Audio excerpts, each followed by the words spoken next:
A graça e paz, que Deus abençoe a todos. É um privilégio, é uma alegria muito grande estar aqui neste momento, interagindo, conversando e trazendo uma palavra ao seu coração. Palavra esta que tem inquietado a minha alma nesses últimos dias. Porém, é muito importante, antes de nós discorrermos sobre esse tema, ao qual eu me proponho a falar, é importante que todos nós possamos nos desprender dos conceitos pré-concebidos e dar liberdade para ampliar a nossa visão e conhecimento das coisas. Por acaso, se você discordar daquilo que eu falar ou expor, eu lhe dou total liberdade e lhe dou a liberdade para a divergência, ok? Porque a divergência também faz parte do nosso crescimento espiritual, do nosso crescimento humano e social. Mas eu gostaria que você pudesse reter aquilo que você achar conveniente e bom no seu coração. Amém? Que Deus realmente possa então estar falando às nossas vidas. Temos vivido atualmente um dos momentos mais complexos desta geração. Temos vivido um tempo de negativismo das coisas. E esse excesso de negativismo tem me preocupado. Por quê? Porque eu acredito, eu entendo assim, que esse negativismo proliferado e tão profundo que tem tomado conta das nossas vidas, tanto social quanto espiritual e religiosa, é um modo sutil que muitas vezes estamos sendo levados a não acreditar em mais nada.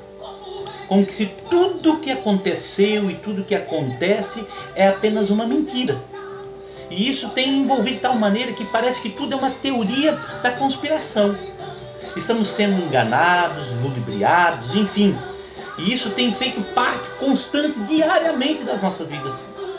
E isso tem feito de nós, tem tornado a nossa geração uma geração incrédula e descrente. E infelizmente, a maior parte das nossas informações, a nossa fonte de conhecimento, tem sido os YouTubers. Com todo respeito, não estou generalizando isso, que eu sei que existem pessoas sérias, idôneas, fundamentadas, mas nós estamos nos tornando esta geração rasa de conhecimento. E em muitas circunstâncias, às vezes, até levando a extremos, fugindo da base fundamental que é a verdade. Seja ela política, seja ela religiosa, muitas vezes estamos ligados a essa corrente ideológica ou polarizada. E isso não é algo novo, não é algo apenas do nosso tempo. A Bíblia retrata um fato muito interessante e com muita propriedade, que nos dias de Noé foi assim também, o negativismo das coisas, que o dilúvio não iria acontecer, Noé era tido como louco, e a negação destes fatos gerou uma tragédia. E a pergunta que eu faço é essa: o que a negação destes fatos proporcionou àquela geração diluviana? Devido ao espírito negativista dessas coisas, essa geração diluviana foi fadada à sua própria destruição. Não estou aqui para estabelecer um conflito entre ciência e religião, e sim uma alerta à igreja, essa igreja invisível que faz parte do corpo de Cristo. É necessário e está na hora de nós acordarmos para tudo o que está acontecendo. Por quê? A mensagem que eu quero trazer pode até parecer um pouco nostálgica, mas esse negativismo tem despertado no meu coração uma preocupação. Qual preocupação? Jesus está voltando. A promessa do Cristo, do Messias, de buscar a sua igreja, está sendo esquecida.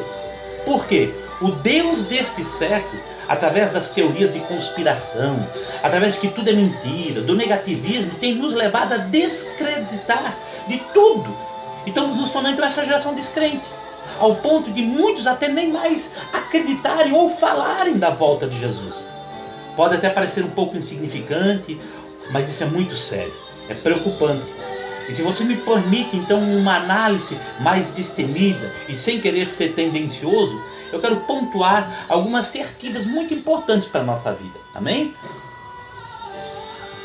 Porém, antes disso, precisamos saber que na qualidade da igreja do Senhor Jesus, precisamos crescer, amadurecer. A Bíblia diz que nós não podemos mais ser meninos na fé. É necessário crescer e buscar esse crescimento e maturidade espiritual até a estatura de varão perfeito. Amém?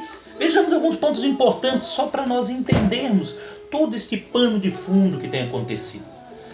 Há uma preocupação, muitas vezes as pessoas dizem, a ciência quer anular a fé. Não, de maneira alguma, a ciência jamais quis anular a fé cristã. Há uma frase, há um contexto de conhecimento de Aristóteles que eu acho muito importante. Ele definiu isso com muita propriedade. Ele traz a ciência como um conhecimento demonstrativo, ou seja, é um tipo de conhecimento comprovado que pode ser expressado por meio de quê? De observações, de análise e experimentos. Ou seja, a fé está fora desse processo. A fé ela transcende. A fé ela não é natural. Ou seja, a ciência não se propõe a explicar a fé. A ciência não propõe estudar a fé, porque a fé não se enquadra nos elementos fundamentais da teoria e da lógica.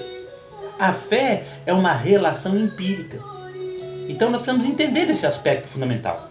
Na ciência observa-se os fatos naturais. E olha o que a Bíblia diz, o justo viverá pela sua fé. Por isso o apóstolo Paulo declarou que o homem natural não compreende as coisas espirituais. Enquanto isso, o homem espiritual discerne bem todas as coisas.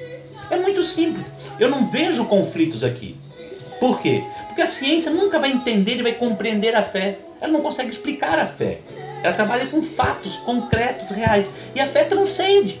Então o propósito da ciência é explicar os fatos naturais. E nós entendemos pela fé que Deus fez todas as coisas. Quando nós discutimos esses aspectos, nós vamos entrar em outros leques de oportunidades, de questões muito importantes. Como, por exemplo, vejamos a conquista espacial. Não quero discorrer aqui sobre as nuances deste fato, mas apenas usar isso como exemplo. O que toda essa conquista, essa descoberta espacial proporcionou a nós? Tudo que nós conhecemos de tecnologia, de comunicação moderna, tem a ver com a base dessa exploração espacial, né? Então, ou seja, tudo que nós conhecemos faz parte. Negar este fato é negar o uso do seu próprio celular que você está tendo. Esse celular que foi descoberto, inventado, criado a partir de 1973. E isso só foi possível porque em 1969 o homem chega ao espaço e pisa na Lua. Então, proveniente de tantas coisas importantes, claro, não estou aqui discordando ou quem sabe trazendo apologias de forma alguma. Nós precisamos compreender todos esses aspectos. Veja bem, em 1928, Alexandre Fleming, se me permitem, acho que é essa a expressão correta, não sei, mas se não for me perdoe, ele traz uma revolução na área da medicina tremenda. Ele descobre o uso da penicilina. Uma revolução médica e científica. Quantas vidas, a partir deste tempo, a partir dessa descoberta, deixaram então de morrer por infecções? É simples. Provenientes o quê? De ferimentos profundos. Em 1862, né? Acho que é Louis Pasteur, uma coisa assim, me perdoe, não sou francês para ter a pronúncia correta, descobre o processo da pasteurização, destruindo micro-organismos patogênicos que eram prejudiciais ao ser humano. Então nós, amados, precisamos observar cautelosamente, com cuidado, o que temos dito e propagado. A Bíblia diz, e ela nos ensina e nos adverte, para nós não sermos dissimuladores de mentira, nos ensina a não provocar a ira, a não provocar contendas. A Bíblia nos ensina a não propagarmos falácias, mentiras, né? Ou promover sofismas.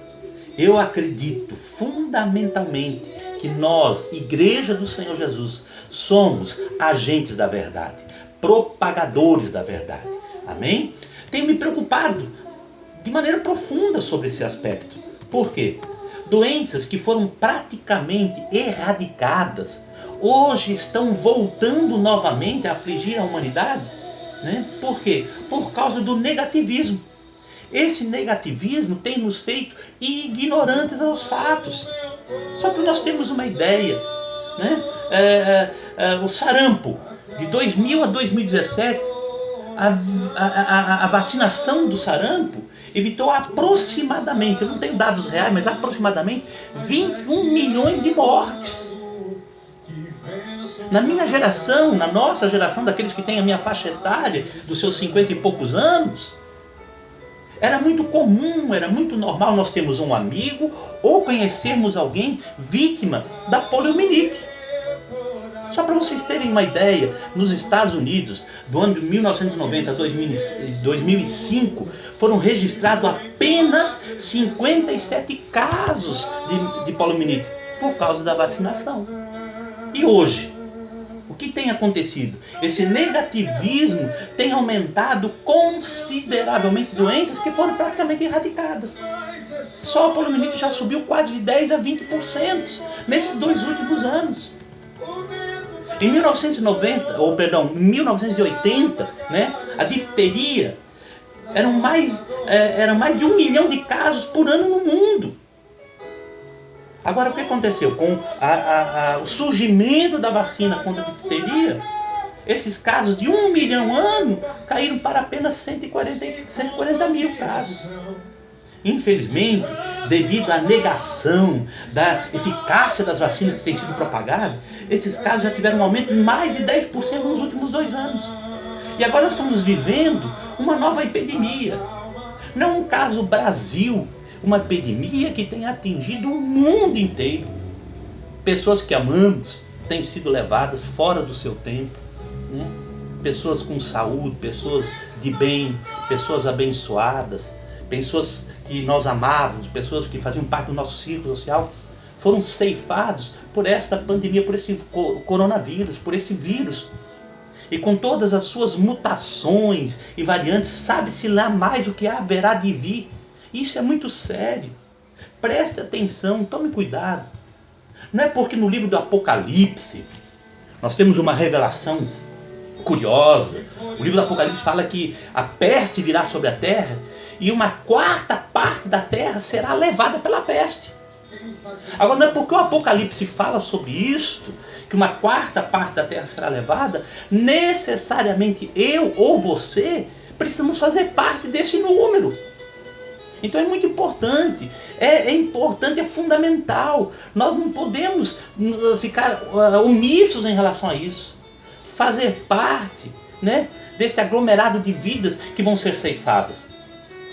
Eu sei que a ciência às vezes tem errado, tem se excedido, mas ela tem lutado para lutar e desenvolver uma vacina. E o negativismo, né, mais uma vez, com as suas fake news, com as suas teorias conspiratórias, tentam persuadir as pessoas. Amados, sejamos responsáveis, sejamos coerentes. O próprio Jesus, na sua palavra, no Evangelho, nos afirmou o quê? Os médicos são para aqueles que estão doentes. Então a medicina, ela é um dom de Deus. A ciência é um dom de Deus em prol da humanidade, em prol das pessoas. Em Daniel capítulo 12, no verso 4, se não me falha a memória, a Bíblia diz que a ciência haveria de se multiplicar. E é o que tem acontecido. E por falta de conhecimento, o povo perece. Às vezes nós perecemos, nós nos deixamos levar por essas falácias todas e esquecemos o bem mais importante, que é a vida das pessoas que nós amamos, como cristãos. Sejamos sábios antes de tudo e cristãos, amando o nosso próximo, amando a vida do nosso próximo. Eu não estou aqui fazendo apologias políticas, longe disso. Quem me conhece sabe que eu não tenho esse tipo de entendimento. Mas eu quero alertar você, alertar a igreja, você que representa a Igreja de Cristo na Terra. A Bíblia diz que nós somos o sal da terra, nós somos a luz do mundo. E quem sabe, você já tem ouvido até alguém dizer: a peste negra matou muita gente. É verdade, matou. Mas foi do período de que período? De 1347 a 1351, ou seja, século XIV. Ceifou quase 200 milhões de vidas morreram por causa da peste negra. Mas preste atenção, no século XIV as pessoas andavam de carroça. Não havia desenvolvimento. Não havia conhecimento pleno das coisas. As mulheres não tinham direito ao conhecimento. As pessoas não podiam expressar a sua vontade. Ah, pastor, a peste espanhola durou quase 2 anos, que foi de 1918 a 1920. Eu sei disso, irmãos. São dados históricos. Ceifou quase 100 milhões de pessoas. Mas como era o mundo daquela época? Tem gente tentando negar os fatos. E quando nós negamos os fatos, causamos problemas sérios para todos nós. Eu não estou causando um problema para mim mesmo. Eu estou causando um problema para todas as pessoas. Porque alguns não têm acesso ao conhecimento, alguns têm um conhecimento muito raso das coisas, algumas pessoas são muito crédulas, acreditam em tudo aquilo que se fala, né? Então, eu quero dizer uma coisa muito importante, nós precisamos compreender os fatos. Ah, pastor, antigamente as coisas eram diferentes. Sim, eram diferentes, era um outro tempo, era uma outra época. Eu sei disso. Muitos de nós, comíamos carne guardada na gordura de porco, na banha de porco, que por sinal era uma delícia, era muito bom, mas isso passou, né? Só para nós termos uma ideia, né? Importante, fundamental, né? Até o ano 2005, se não me falha a memória, alguém pode até me corrigir, não tem problema, haviam apenas 50 produtos agrotóxicos liberados para a agricultura. Agora veja bem, só nesses dois últimos anos, 493 novos produtos químicos, pesticidas, para serem pulverizados em nossa alimentação. Então é natural, é normal que hoje o que nós comemos, aquilo que vem à nossa mesa, não é mais um produto puro, que vem direto do campo, sem agrotóxicos. E isso gera consequências. Né? Nos tornamos mais frágeis, nos tornamos mais dependentes da medicina, mais dependentes do médico, mais dependentes das coisas que estão ao nosso redor. Então nós precisamos acordar e entender que realmente estamos sendo enganados. Por isso a Bíblia diz: examinai tudo e retemos o que é bom. Ah, pastor, a vacina não funciona. Realmente nós não podemos ainda julgar com propriedade, é uma coisa muito recente, muito nova, as mutações estão aí constantes em evolução, né? Mas é claro que às vezes não vai funcionar. Eu vou falar em termos de Brasil, não vou falar em termos de mundo agora. No Brasil somos quase 220 milhões de habitantes. E o que nós temos? Um pouco mais de 8 milhões de doses de vacina. Então é claro que vai ser insuficiente, é claro que a vacina daí não vai funcionar. Sem dizer dos absurdos que nós temos visto, né? Pessoas sendo vacinadas com vento, né? A falta de respeito pela vida humana, a falta de cuidado pela vida humana, a irresponsabilidade, a inconsequência das pessoas, seringas vazias. Tudo por quê? Com o intuito, e qual é o intuito disso? Enganar as pessoas. Falar que a vacina não funciona, para que pessoas sejam vítimas, né, de tudo que tem acontecido. Então, isso é de assombrar os nossos corações. Há poucos dias, um pastor, ou pseudo-pastor, não sei, não quero julgá-lo, a Bíblia diz, para não tocar no ungido do Senhor. Eu não sei quais os motivos que levaram esse homem a falar isso, mas proliferou pela internet, nas redes sociais, que as pessoas não eram para tomar a vacina, porque dentro da vacina havia o vírus do HIV. Irmãos, isso é um absurdo. Basta ter um pouquinho de conhecimento. Para você ter uma ideia, o vírus do HIV sobrevive no máximo 1 hora fora do organismo humano. Então, trazer um tipo de notícia dessa maneira é prejudicar, é causar morte, ser conivente com o erro, né? Então eu gostaria muito que nós, como igreja, tivéssemos maturidade, crescimento espiritual e entendêssemos que tudo isso tem um intuito, no meu entendimento, um intuito: acobertar os fatos que declaram a vinda de Jesus. Por quê? Não acreditamos em mais nada.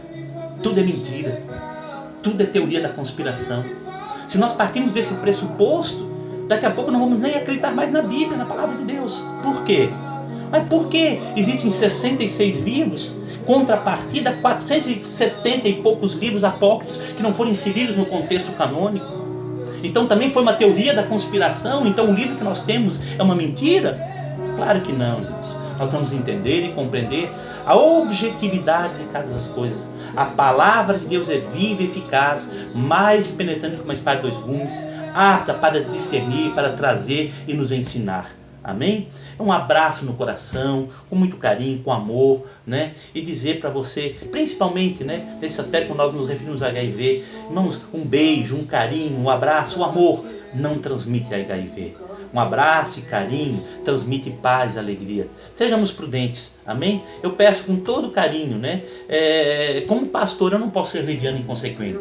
Se cuide. Preserve a sua vida, preserve a vida do seu próximo. Se tiver oportunidade, seja vacinado sim. Qual é o problema? É a realidade das coisas. E oremos para que Deus nos fortaleça, para que Deus possa fazer de nós uma igreja forte, firme, abençoada. Que a sociedade possa ver em nós pessoas do bem. Que a sociedade possa encontrar na igreja o acolhimento, o abraço. Encontrar em nós, como igreja, o amor do Senhor Jesus. Que tenhamos sim uma palavra de ânimo,